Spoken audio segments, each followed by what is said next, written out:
Hey, what's up? A gracious Tuesday morning to you good people. It is Tuesday, June 4th, and it is 3:32 in the a.m. And I'm reading Daily Reflections, and it's entitled Letting Go of Ourselves, of our old selves, excuse me. Letting go of our old selves. Do we really? And why must we let go? Why can't we just embody and enjoy and let other people enjoy the transformation? I want to say this title,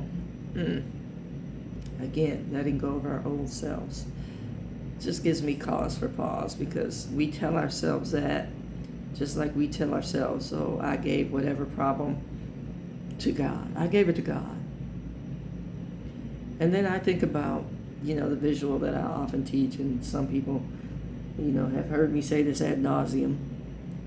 Every day, except the weekends, here in or whatever city you live in, is a trash pickup day. And in my number of years, I have yet to see anybody running behind the garbage truck saying, "Give me my trash back." But we seem to do that on a regular basis with our problems and our situations and the things that we have sworn up and down that we've given to God. Yeah, I said it. I gave that to God. Then why are you still acting like, whatever's still going on? Well, I gave it to God. So then why are you still operating on that resentment? I gave it to God. Then why are you hostile whenever this person approaches the room? I gave it to God. So why are you still chasing after the thing that first said it didn't want you, and two, it doesn't bring any kind of enhancements to your life? Amen? And I don't say intellectually we know certain things. Intuitively we know certain things. Now, the intuition and the intellectual sometimes don't talk to one another. I'm saying that gut feeling where you know that you know that you know, but that intellect, oh, maybe, and then we rationalize and justify in order to operate on the emotion or the longing or the thing that we think we need. That's why it's important to know the difference between your wants and your needs, folks. What I want may oftentimes kill me. What I chase after may kill me.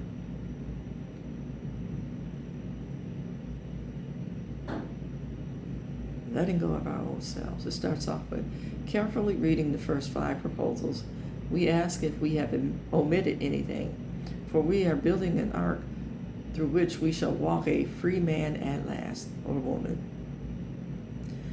Are we now ready to let God remove from us all the things which we have admitted are objectionable? Are we truly ready? Are we committed? What is your motivation for change? See, we need to examine that. What is your motivation for change? And most of us, if we have wrong motivations, we may get a successful outcome, but I highly doubt it, because your reason for going in it was wrong. I recall saying to someone, I want you to see what God has done. But I'm like showing off the work of God, like it's an idol kind of thing. No, you see me every day, so you see what God has done in my good and in my bad, because it's a process. I wanted you to see what I call the finished work, or what I thought was the finished work, and this work is never finished, folks. As long as I'm breathing, this work is never finished. One of the slogans in AA and NA is progress, not perfection. And that takes this into consideration. It says the 6th step is the last preparation step. I want us to get in the habit of working step 4 daily. Step 4 is important. Step 4 is like a prayer life. But again, the writer says the 6th step is the last preparation state. Although I have already used prayer extensively, I have made no formal request of my higher power in the first 6 steps. I have identified my problem, come to believe there's a solution, made a decision to seek the solution, and have clean house. I now ask, am I willing to live a life of sobriety?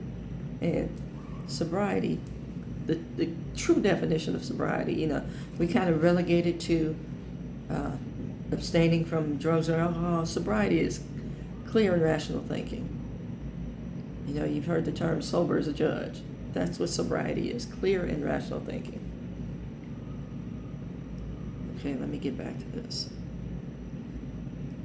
It says, I now ask, am I willing to live a life of sobriety, of change, and am I ready to let go of my old self?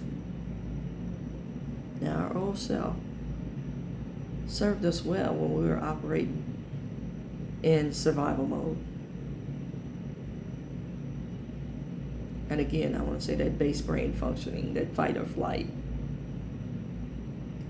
And I tell you, if I'm given the choice, I've shared this, if I'm given the choice, I'm not running from anything. 1, I'm too old. 2, I'm too fat. And 3, that's not my nature. So guess what we're going to do?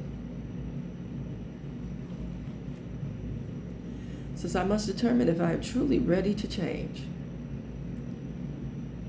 See, there's a lot of I's in that statement. I must determine if I'm truly ready to change. See, and that's part of the problem. Let's get to the practice of, am I ready to yield to God? Am I ready to surrender my problems? Am I ready to engage in prayer about my problems, to seek a solution for my problems? See, because if I could fix me, I wouldn't be in this program to begin with. If I could fix me, I would have no need for God. Amen. But as I review what I have done and become willing for God to remove all my defects of character, for in the next step, I will tell my Creator, I am willing to ask for help. I am willing to present myself at the feet of God. It says, if I have been thorough in the preparation of my foundation and feel that I am willing to change, I am then ready to continue to the next step. Are you ready for change? Are you committed to change? Are you willing to live out that change even when nobody's watching you? See, most of us perform well when we're being monitored. What happens when we're left to our own time, our own devices? Are we still willing to follow God? Now, if you think about Exodus, every time the people were left alone, every time the people were left to their own devices, they dug their hole a little deeper. They had to do a little bit more work to climb out. See, when you hear me say people being peoply, that is what I'm talking about. Can I stay the course? Will I stay the course? Am I committed to my relationship?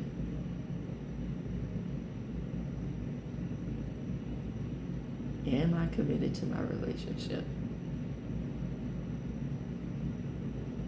Am I committed to my relationship?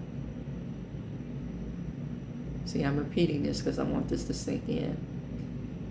And that question should be posed all the way across the board. First and foremost with God. And then all the other boats, remember I call relationships ships, I make reference. Because for me, relationships and connections are meant to transport, move us forward to a better version of ourselves. Amen.